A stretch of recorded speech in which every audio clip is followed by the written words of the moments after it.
All right, shoot. Speaking of shoot, welcome to Shootin the Breeze with Heather.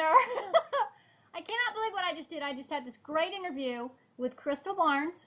She writes Western romance, and I hit the wrong button, and it didn't record a thing.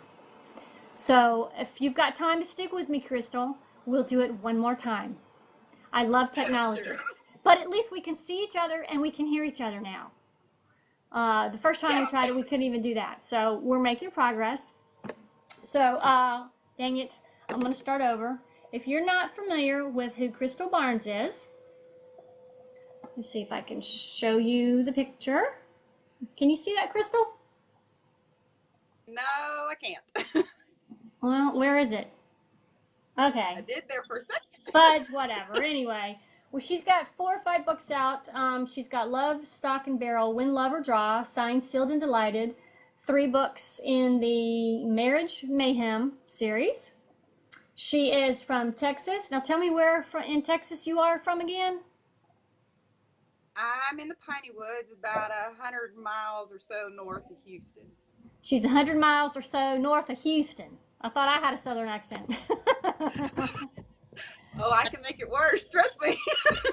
Does yours get worse when you get mad? When I get mad, mine gets really thick. So let's back up again, dang it, and tell me how you started writing again. How did that come about? You were looking for a job? I got called to write actually in January of 2011. I'd been praying for a job, and my pastor out of the blue had everybody surround me and pray for me during the service. And that night and the next morning, I just had this story just burning to get out, and so I became a writer. Okay, and so that first story was your novella, did you say? Well, part of it became the novella, Signed, Sealed, and Delighted. Signed, Sealed, and Delighted. Okay. What church do you go to?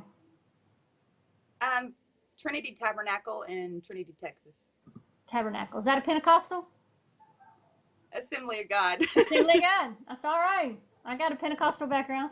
I think we just lost all the Baptists. Okay. It's all good. It's all good, everybody. So what are you working on now?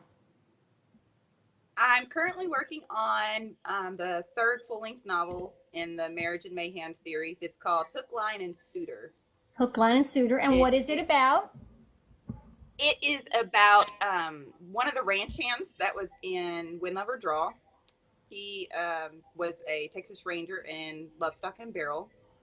And now this is his story. Oh. And it's turning into a rather fun tale. I was making myself bust up laughing just last week. Isn't it awesome to be able to have that kind of entertainment going on in your own head? And no one wants to lock you away because of it. And it's fun to pick up threads of characters from one book and carry them into another book too. So, very much.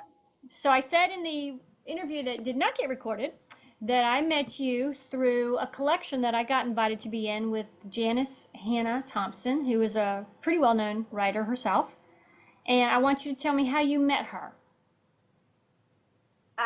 When I joined ACFW, I decided to get connected with the local chapters, and one of the nearest ones was in the Woodlands, and that's the one that Janice was going to. And when I walked in and I talked to her, I'm like, Janice Thompson is talking to me. She's always been a great writer, and I've enjoyed her story, so it's just like I went all fangirl. Aw, I know the feeling. I've met a few, and it's like, yeah, you just want to touch the hem of their garment and say, let some of that writing mojo rub off on me. Right. So we were talking a minute ago about you bought your grandfather's spread, which I think is very cool. And you've got some livestock, you said. What have you got?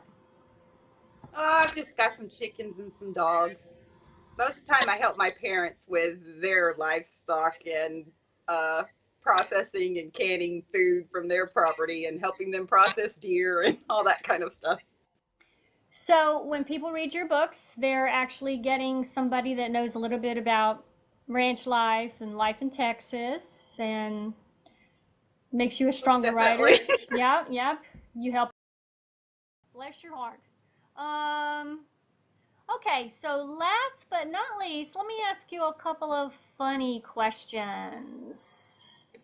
What's the most fun gun you've ever shot? I assume you shoot. I like doing target practicing, but I don't get to do it as much as I would like. My dad does it more than I do. Mainly, it's any gun that won't throw me on my rear or leave me with a big bruise. There's something to be said for that, sister. I've had it happen. Or knock your shoulder out of place. Yeah. I like rifles, but I've also got a 357 Ruger Red Hawk that I'm real fond of shooting. Do you I have also enjoy You enjoy what? archery. Archery. Uh-oh. Do you have a crossbow? No, I like longbows. Really? Are you any good? Yeah. Well, when I was learning how to shoot, I took a hunter safety course in intermediate school. And me and this one girl, we traded back and forth. She got first in riflery, I got second in riflery. I got first in archery, she got second in archery. We were right there neck and neck. Well, that's cool. I think you need to write a character in that shoots a longbow. Right? I'm thinking one day there will be. Yeah. Work on the strengths that you know.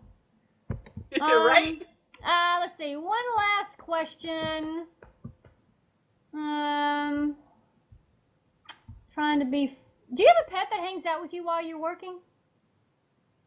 Nope, my pets stay outside where they belong. Yeah, you don't really strike me as a cat person.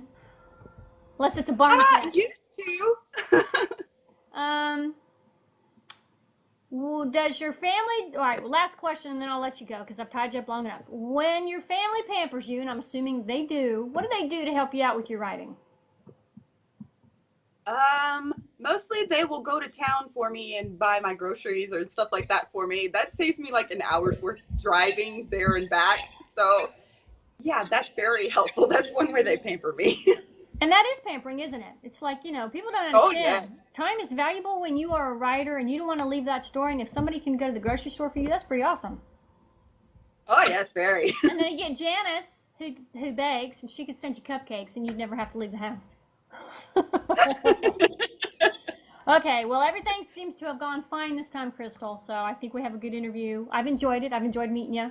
I enjoyed the story you told me about, your future plans for your husband, soon to be one day husband. And I'll keep praying for you on that issue. Thank you very much for joining me, and keep in touch with us so we know what's up with your new books, okay?